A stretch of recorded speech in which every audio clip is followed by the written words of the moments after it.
मंगलसूत्र प्रकरण 23 न्यायक और न्यायक का विकल्प। जिस जीव को सम्यक दर्शन, केवल ज्ञान एवं मोक्ष की भी रुचि नहीं होती है, बल्कि एकमात्र चैतन्य तत्व की ही रुचि होती है, उस जीव को सहज ही सम्यक दर्शन प्रकट होता है।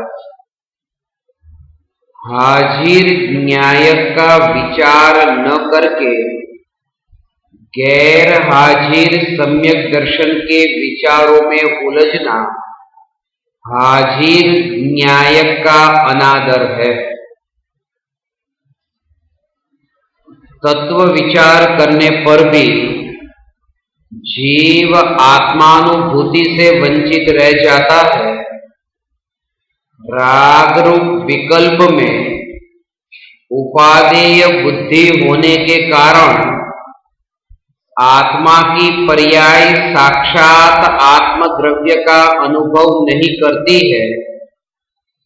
जब ऐसा विकल्प उत्पन्न होता है कि मैं भगवान आत्मा हूं, तब श्रद्धा गुण की पर्याय मैं भगवान आत्मा हूं इस विकल्प में एकत्व स्थापित करती है, परंतु साक्षात भगवान आत्मा में एकत्व नहीं करती है। बस इसलिए जीव प्रत्यक्ष आत्मानुभूति से वंचित रह जाता है। मैं भगवान आत्मा हूं, जब यह विकल्प भी विलय को प्राप्त होता है, तब पर्याय में साक्षात आत्मद्रव्य का अनुभव होता है। जब ज्ञान की पर्याय में साक्षात आत्मद्रव्य जानने में आता है, तब श्रद्धा गुण की पर्याय आत्मद्रव्य में एकत्व स्थापित करती है।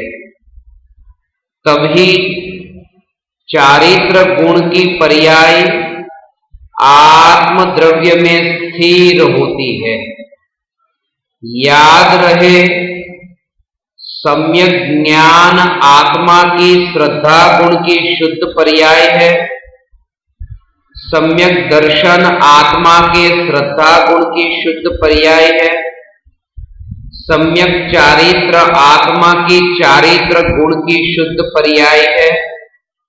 आत्मानुभूति आत्मा के अनंत गुणों की एक रूप शुद्ध पर्याय है।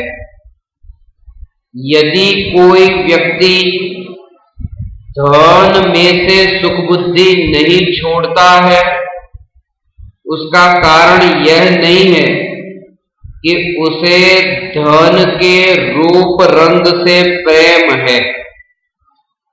सच तो यह है कि वह मानता है कि धन के कारण उन भौतिक पदार्थों को खरीदा जा सकता है जिन पदार्थों में उस व्यक्ति की सुख बुद्धि है। अज्ञानी मानता है कि विकल्पों के माध्यम से ही 5 इंद्रियों के विषय भोग भोगे जाते हैं। अतः अज्ञानी को विकल्पों में उपादेय बुद्धि बनी रहती है। फिर भले ही वे विकल्प आत्मद्रव्य के भी क्यों न हो। प्राथमिक भूमिका में साधक को घर में या पुत्र में अपना अस्तित्व बनाए रखने का प्रयास भले ही छूट गया हो, परंतु मैं भगवान आत्मा हूं ऐसे निर्विकल्प में भी वह अपना अस्तित्व बनाए रखना चाहता है। वह जानता ही नहीं है कि इन विकल्पों से अतिरिक्त भी स्वयं की कोई सत्ता है। उस सत्ता का नाम चैतन्य सत्ता है, चैतन्य तत्व है, मंगल सूत्र है।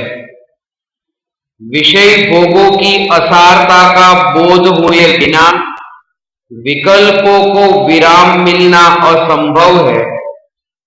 विकल्प में जो यह उपादेय बुद्धि है कि विकल्प सुख रूप है, शांति रूप है, विकल्प है तो मैं हूं, ऐसी उपादेय बुद्धि छूटे और जीव यह माने कि मैं त्रिकाली ध्रुव चैतन्य तत्व हूं, मुझे कभी भी किसी भी पर पदार्थ के पास सुख की भीख मांगने के लिए हाथ फैलाने की आवश्यकता नहीं है।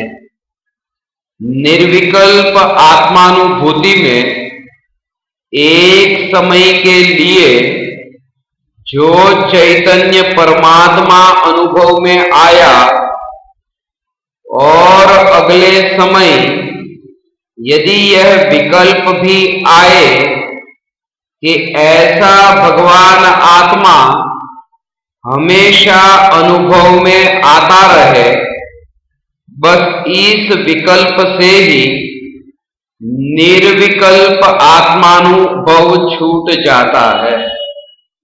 हे चैतन्य परमात्मा, जरा विचार करो, भगवान आत्मा सदा ही अनुभव में आता रहे, ऐसे विकल्प में भी निर्विकल्प आत्मानुभूति का आनंद छूट जाता है, तब भौतिक वस्तुओं के संबंध में भविष्य की अनेक कल्पनाएं करने से आनंद कैसे प्रकट होगा।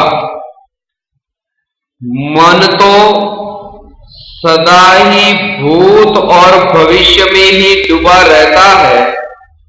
ये जीव, आज तक हमने मन की पुकार तो अनेक बार सुनी, परंतु चैतन्य की पुकार एक समय के लिए भी नहीं सुनी। काल का सबसे छोटा अंश समय है।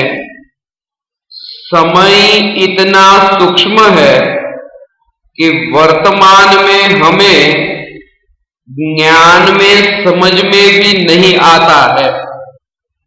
फिर भी आत्मानुभूति के पश्चात भी एक समय में होने वाली आत्मानुभूति का स्मरण छूटता नहीं है। जैसे कमरे में एक समय में खींची गई तस्वीर में दृश्य कैद हो जाता है, ऐसे ही एक समय की अनुभव की पर्याय में चैतन्य तत्व का स्वरूप कैद हो जाता है, टंकोत्कीर्ण हो जाता है। सम्यक दृष्टि की अनुभूति को फोटोग्राफ और केवली भगवान की आत्मानुभूति को वीडियोग्राफ भी कह सकते हैं।